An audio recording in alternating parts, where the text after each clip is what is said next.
Time feels simple only when we do not look at it too closely. On Earth, it appears steady, reliable, predictable. Seconds follow seconds, days follow nights. There is a rhythm that seems constant. We wake up, we move through the day, we rest, and this pattern repeats. It creates the feeling that time is something fixed, something that flows in a single direction at a single rate for everyone.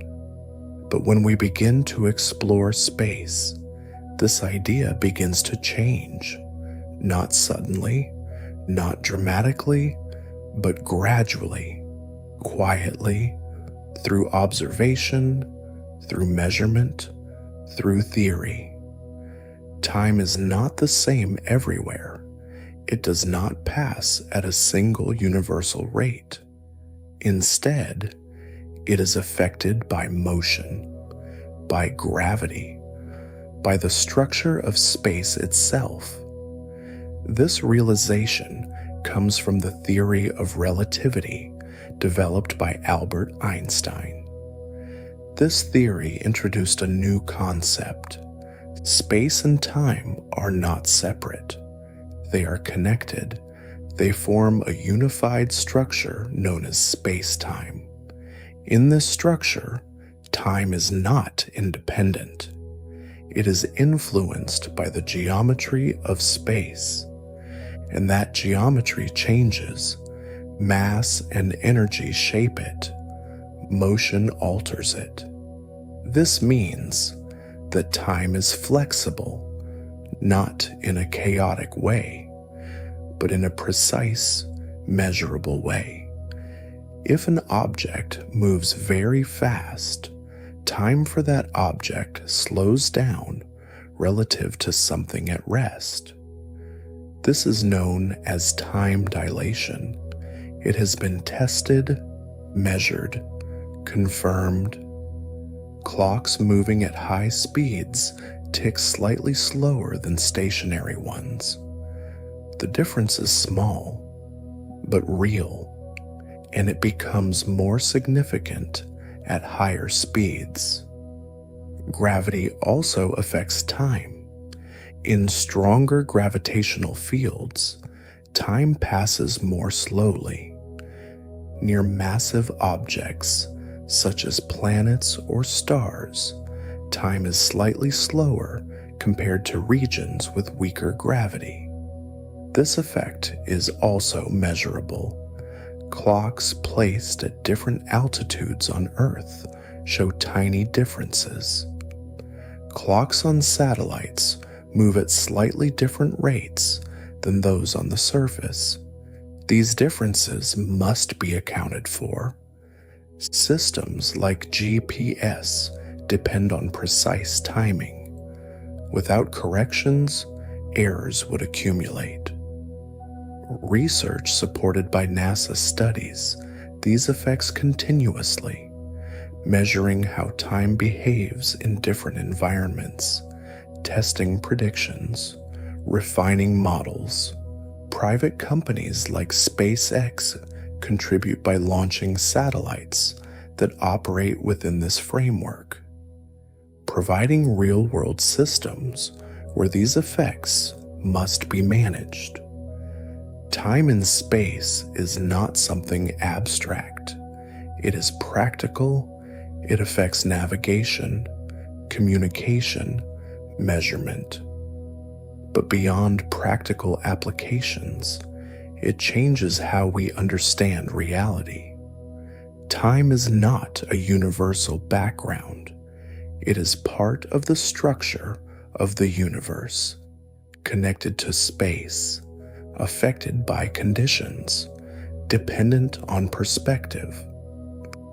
Two observers can experience time differently, not because of perception, but because of physics. This challenges intuition. It requires a shift in thinking. Time is not what it seems at first glance. It is more subtle, more complex, and as we explore space, we begin to see these differences more clearly. The idea of time travel often begins with imagination. Stories describe moving backward, altering events, seeing the past, or jumping far into the future. These ideas feel distant from reality, but when we look closely at physics, something unexpected appears. Time travel, in a limited and precise sense, is already part of how the universe works. Not in a dramatic way, not with machines or sudden jumps, but through the way time behaves under certain conditions. According to relativity, time does not pass at the same rate for all observers. It depends on motion. It depends on gravity. This creates the possibility of moving forward in time at different rates. If one observer moves at very high speed, close to the speed of light, time for that observer slows down relative to someone who remains at rest. This effect is not theoretical alone. It has been measured. Atomic clocks placed on fast-moving aircraft show slight differences compared to those on Earth. Satellites in orbit experience measurable time dilation. Their clocks must be corrected to maintain accuracy. Research supported by NASA continues to study these effects. Because they are not only theoretical, they are practical. They influence real systems. Private companies like SpaceX operate satellites that rely on precise timing, where these relativistic corrections are essential. When we describe this effect as time travel, we are describing a difference in experienced time.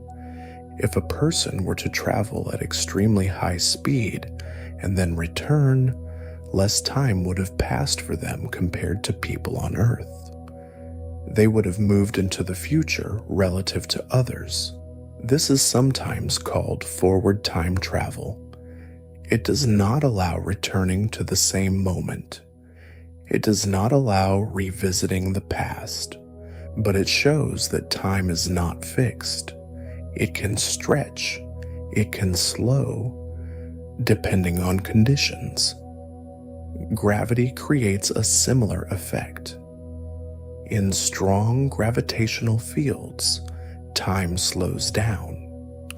Near massive objects, clocks tick more slowly. An observer far away would see processes near that object unfolding more slowly. This effect becomes extreme near black holes, where gravity is very strong. Time dilation increases significantly. An observer near a black hole would experience time differently compared to someone far away. This leads to situations where time appears to pass at different rates depending on location. The possibility of traveling into the past is far more complex. Some solutions to the equations of relativity allow for paths through space-time that loop back on themselves. These are known as closed time-like curves. They suggest that, under certain conditions, it might be possible to return to an earlier point in time. However, these solutions require conditions that are not known to exist.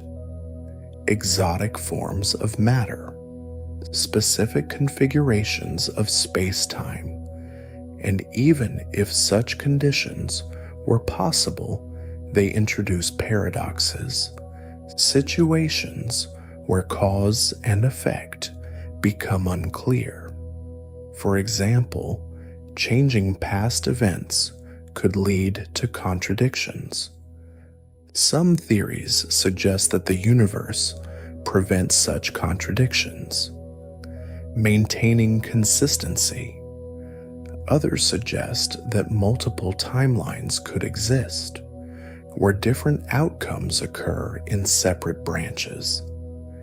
These ideas remain speculative. They are part of theoretical exploration, not confirmed physical processes. Time travel, as it exists in physics, is not about control. It is about behavior, about how time responds to motion and gravity. It is subtle, precise, quiet, and yet it reveals something fundamental. Time is not absolute. It is part of the structure of the universe, and that structure allows for effects that challenge intuition without breaking physical laws. When we look into the night sky, it often feels quiet, still, almost empty, but this impression is misleading because what we see is only a very small part of what exists. The universe is vast. Galaxies stretch across unimaginable distances. Each galaxy contains billions of stars, and many of those stars have planets. Some of those planets exist in regions where conditions might allow liquid water. And where water exists, the possibility of life is often considered. Over billions of years, it seems natural to assume that life could arise more than once, perhaps many times. If life can become complex, if it can develop intelligence, if it can build technology, then it might spread, communicate, leave signals. This leads to a simple question. If all of this is possible, then why do we not see evidence? Why does the universe appear so quiet? This question is known as the Fermi Paradox, named after Enrico Fermi. It reflects a contrast between expectation and observation.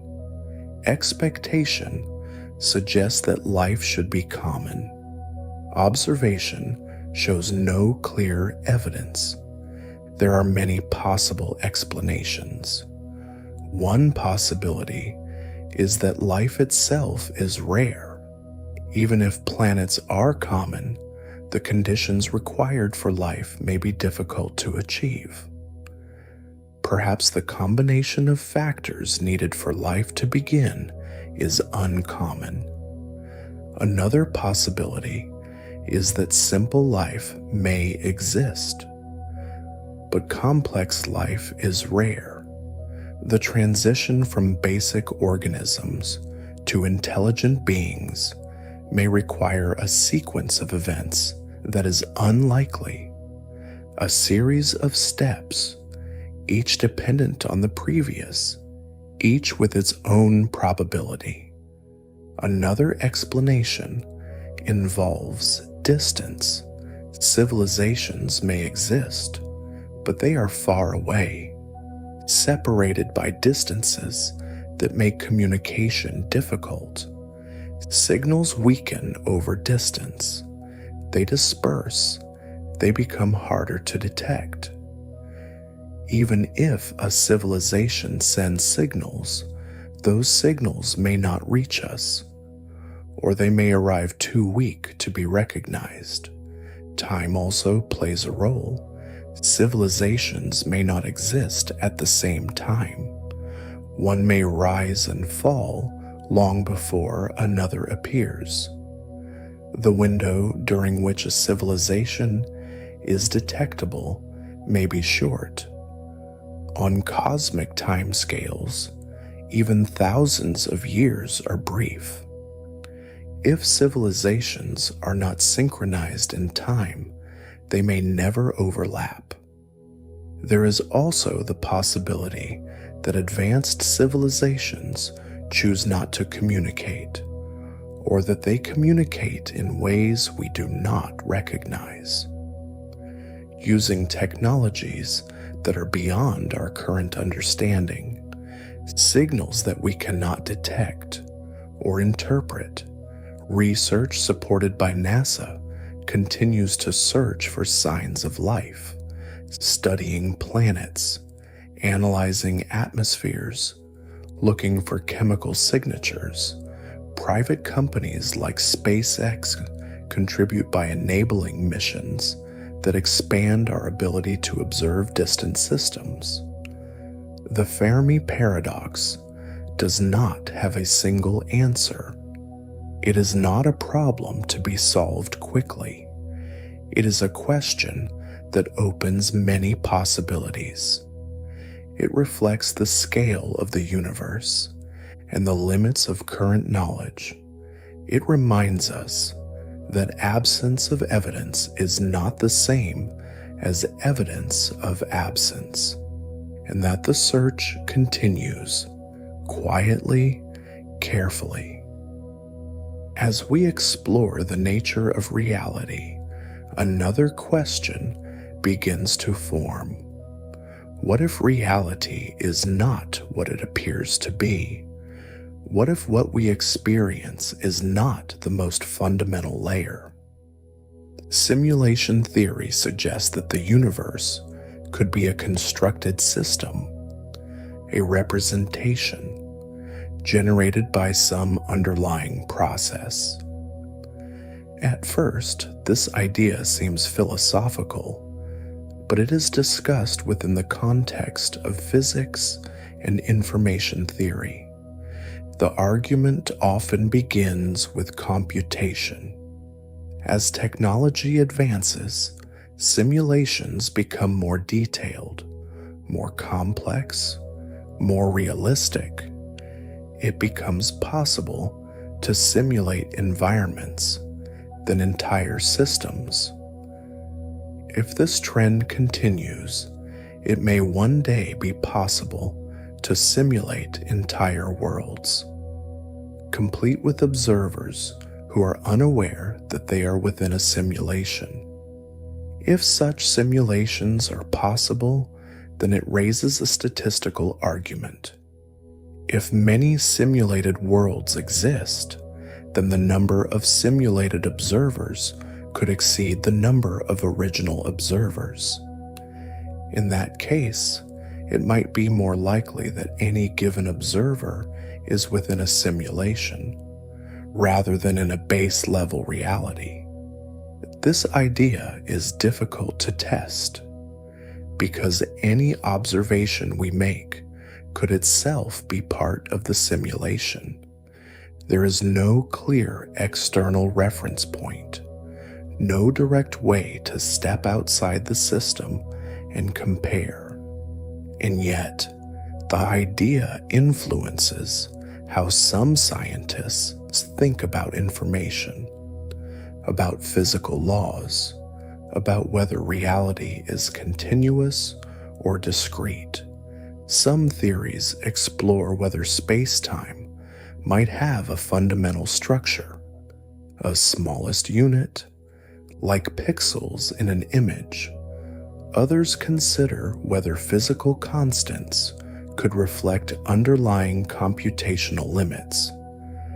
Research supported by NASA focuses on observable phenomena, but the broader scientific community continues to explore questions about the nature of reality.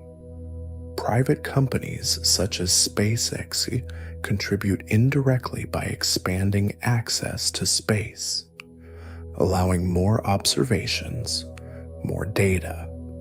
Simulation theory does not provide a definitive conclusion. It is a perspective, a way of questioning assumptions, a way of exploring what reality might be. Whether or not it is correct, it highlights something important: that our understanding is incomplete, that there may be layers of reality beyond direct observation, and that some questions may not have simple answers. When we try to understand reality at its deepest level, we begin to encounter ideas that move beyond direct observation. Ideas that arise not from what we see, but from what our theories suggest. One of these ideas is the concept of parallel universes, the possibility that our universe is not the only one, that there may be many, existing in ways that are separate from our own experience. At first, this concept can feel abstract, even distant, but it emerges naturally from several areas of physics. One of these areas is quantum mechanics. At very small scales, particles behave in ways that are not fully predictable. Instead of having a single defined state, they can exist in a range of possible states. Only when measured does one outcome become apparent. This leads to different interpretations. One interpretation suggests that all possible outcomes actually occur, but in separate branches, each branch representing a different version of events. In this view, reality is not singular. It is constantly branching, creating multiple versions of what could happen, each equally real within its own context. Another source of the parallel universe concept comes from cosmology. In models of cosmic inflation, the early universe expanded rapidly, but this expansion may not have been uniform. Different regions could have expanded at different rates, becoming isolated from one another, each forming its own universe, with its own properties, its own physical constants, its own history. These regions are sometimes described as bubble universes. Each bubble exists within a larger framework, but they do not interact. They are separated by distances or conditions that prevent direct contact. This idea expands the scale of existence. It suggests that what we observe is only one instance among many, one realization among countless possibilities. Research supported by NASA focuses on observable aspects of the universe, but theoretical models continue to explore these broader possibilities. Private companies like SpaceX contribute by enabling missions that improve observation. Refining our understanding of the universe, we can measure. Parallel universes remain theoretical.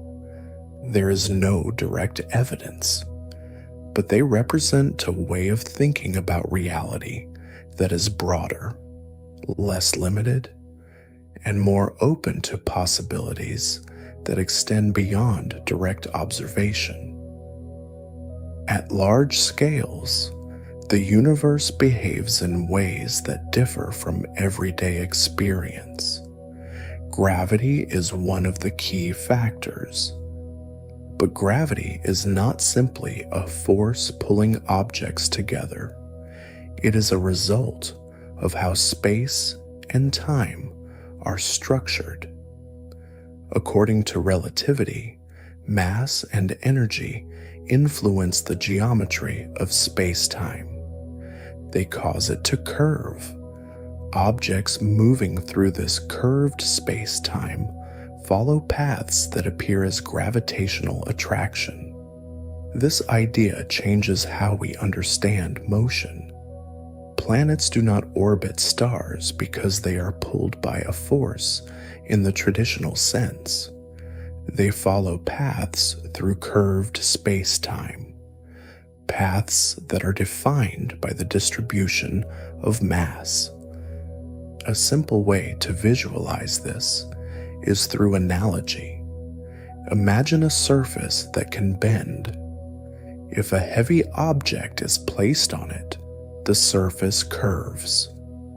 Smaller objects moving nearby follow paths along that curve. In reality, space-time is not a surface. It is a four-dimensional structure, more complex, more subtle, but the analogy provides an approximation. The curvature of space-time affects not only motion, but also light. Light traveling near a massive object bends. This effect is known as gravitational lensing. It has been observed, used to study distant galaxies, and to map the distributions of matter, including matter that cannot be seen directly. Research supported by NASA has provided detailed observations of gravitational lensing, allowing scientists to understand how mass is distributed across the universe. Private companies such as SpaceX enable the deployment of telescopes that observe these effects.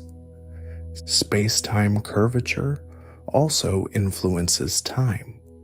In stronger gravitational fields, time passes more slowly. This effect is measurable. Clocks in different gravitational environments tick at different rates. Near extremely massive objects, the difference becomes more pronounced. This connection between space, time, and gravity shows that they are not separate. They are part of a unified structure, a system where geometry and physics are linked. Understanding space-time curvature is essential because it defines how the universe behaves on the largest scales, how galaxies move, how light travels, how time flows. And as we continue to study it, we uncovered deeper layers of how reality is structured. Gravity is one of the most familiar forces in everyday life. It keeps us grounded. It defines movement. It gives direction. But beyond its immediate effects, gravity does something far more subtle. It changes time. This idea is not intuitive. On Earth, time feels constant. Clocks move at the same pace. Moments pass in a steady rhythm.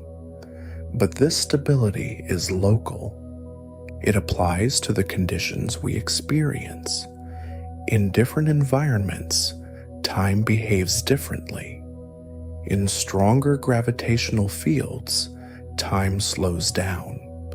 This effect is known as gravitational time dilation.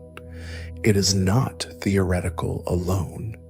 It has been measured. Clocks placed at different altitudes show slight differences.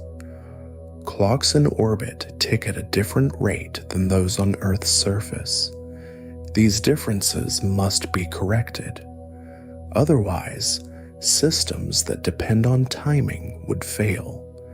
Research supported by NASA studies these effects continuously because they are essential for navigation, communication, measurement. Near extremely massive objects, the effect becomes more pronounced. Time slows significantly. An observer far away would see processes near a massive object unfolding more slowly.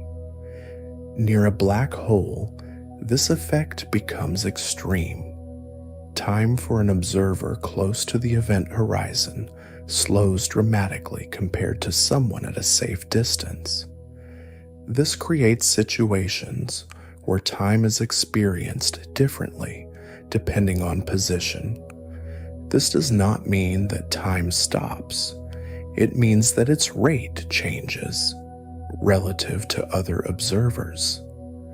This relationship shows that time is not independent. It is connected to gravity, to mass, to the structure of space-time, and as conditions change, time changes with them. Private companies like SpaceX contribute indirectly by enabling missions that operate in environments where these effects must be accounted for.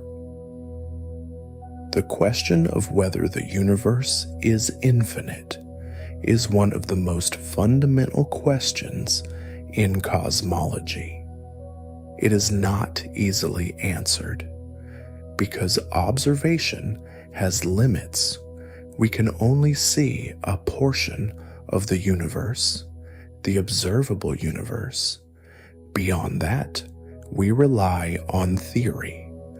If the universe is infinite, then space extends without limit.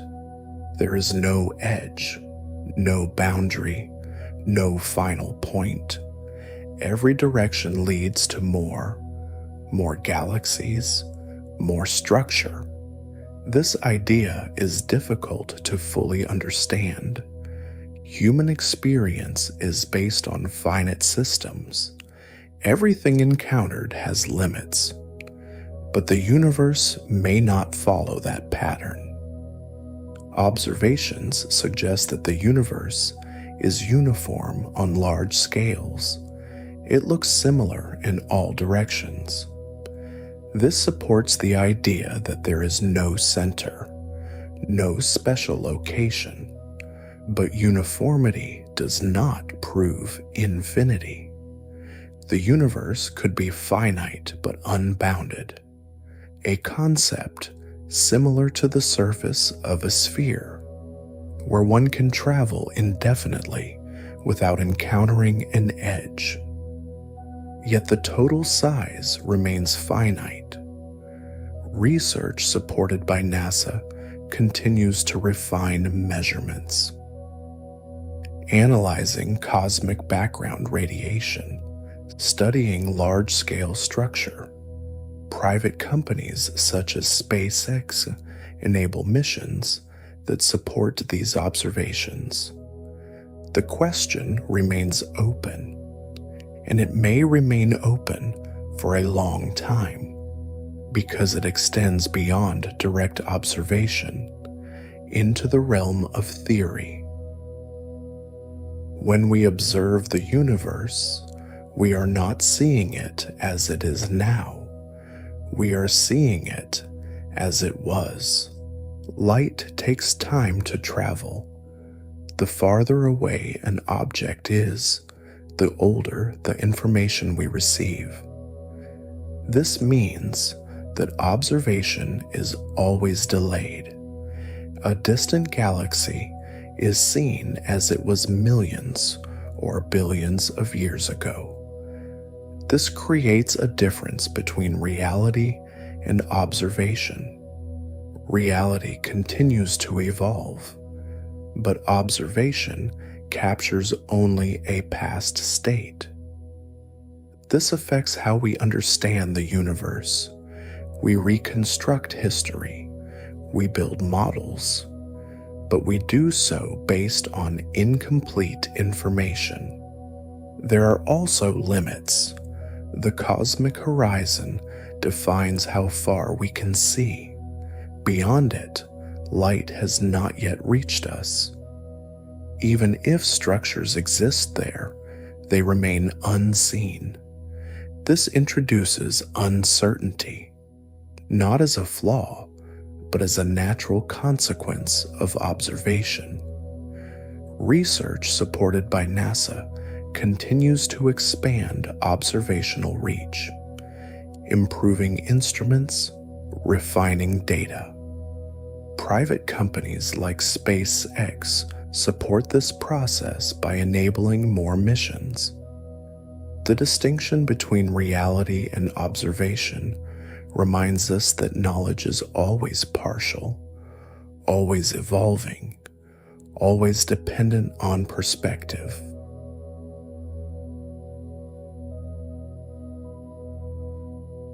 As we explore time, space, and reality, one thing remains constant. There is still much that is unknown. Dark matter, dark energy, the origin of the universe, the nature of time itself. These questions remain open, despite progress, despite observation, despite theory.